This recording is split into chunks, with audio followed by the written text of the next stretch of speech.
welcome back to another video, quick tutorial today on how to enhance your photos literally with 2 clicks. Now, what we're going to be doing is we have 5 photos, each one getting slightly more advanced as we progress through the video. But to start, we'll be using Photoshop and Camera Raw to be able to complete these effects today, and we'll also need to get our assets. So let's start there. Basically, we're going to come to Google. We're going to go in and type in light flare overlay into Google, go into images and find whichever one you think is going to best suit your images and your scene for whatever you're editing. I've already done this in advance, so I'm not going to do it, but basically that's all saved, ready to go. And we're going to open up our first image here in Photoshop. Beautiful. So standard image of this guy, on his motorcycle. First thing I'm looking at is our light motivation. Where is our light coming from? So as we can see, the shadows are quite linear, which must mean that the light is now coming from the right-hand side of the frame. So in that being said, we want to bring in our asset file, place embedded, bring in our side sun asset, bring it up the top here. We're gonna drag it out across the image. And once we get to the end there, we're gonna hold shift and then we're just gonna drag it down to distort the perspective of it or free transform. Hit OK. And we're going to change the blending mode by going over to the layers panel here, hit normal, change to screen, and boom.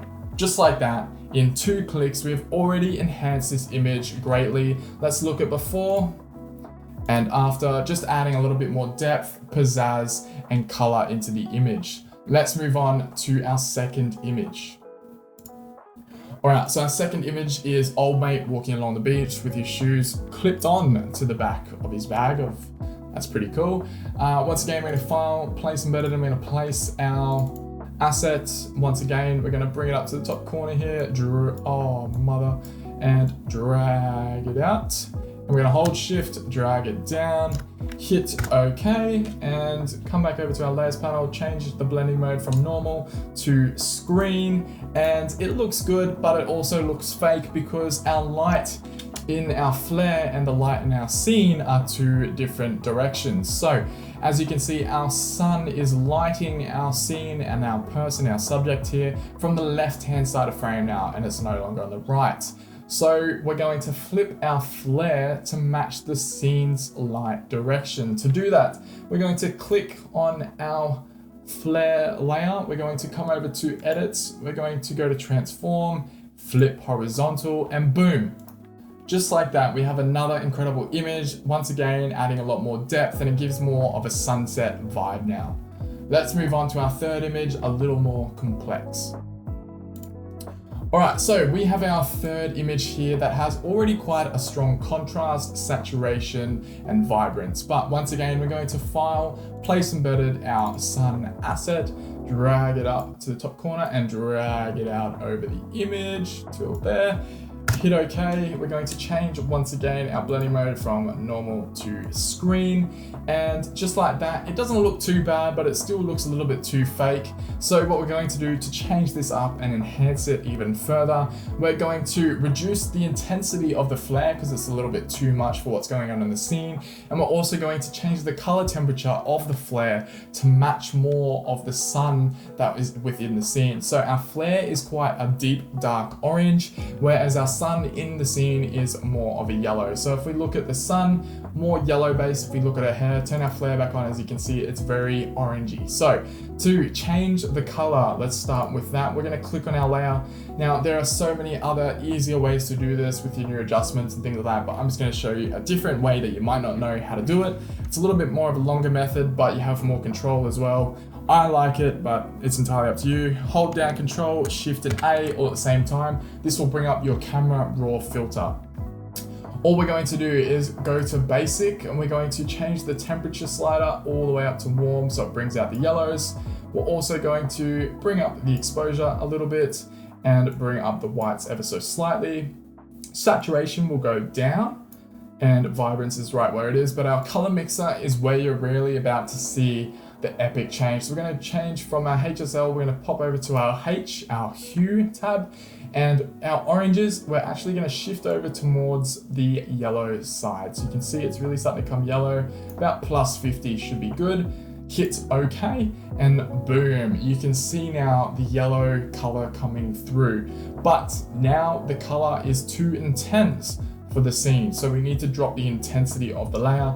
Super easy. Come back over to your layers tab. Right next to screen is the opacity, and we're going to drop the opacity to 60%, and boom, just like that, we now have a realistic looking sun, adding depth and a lot more vibrance and color into the scene. And I like it because you got the contrast of the warm on the right hand side and the cooler on the blue with the sky on the left hand side.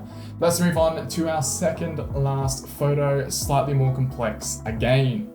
Alright, so with this image, we're looking at this image right now. I can see it's at sunset, so things we have to take into account, the lighting, it's a lot cooler, and our sun is halfway down our frame.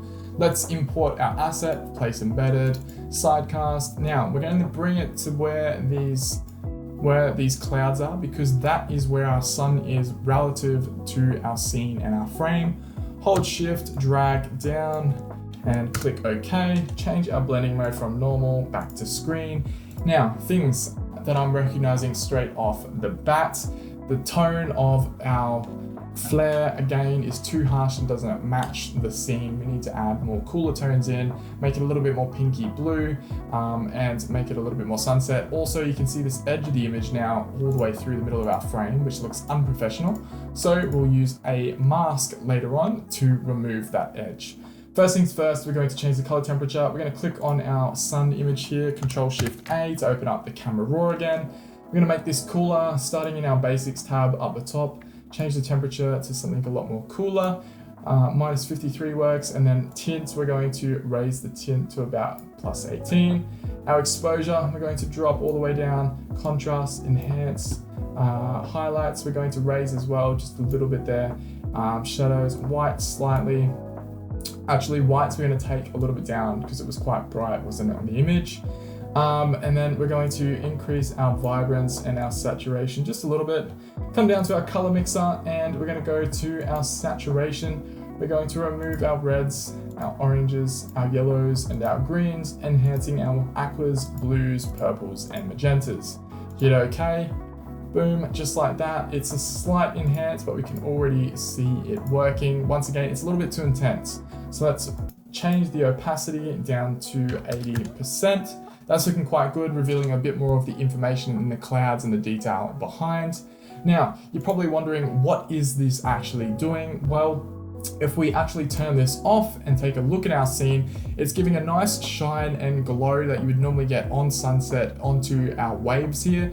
It's giving the shadows on her face there a slight warmth, and it's also increasing the brightness of them slightly, and the same with her hair. It's actually giving her some nice depth and making it look like she's got this rim light or this backlight that would actually be occurring if there was a sunset there. So let's turn that back on, and you'll be able to see that now right there. The shadows have been, they're slightly more warm. You can see she's got this nice hair light, and they're slightly more bright overall. And again, you've got this nice little bit of light now hitting the waves behind her. But to end with this one, we're just going to get rid of this line that runs across the middle here. As you can see, we're going to click on our layer here, make sure it's selected. We're going to come down the bottom here, click on this layer mask, or the Japanese flag as I call it. Click on that.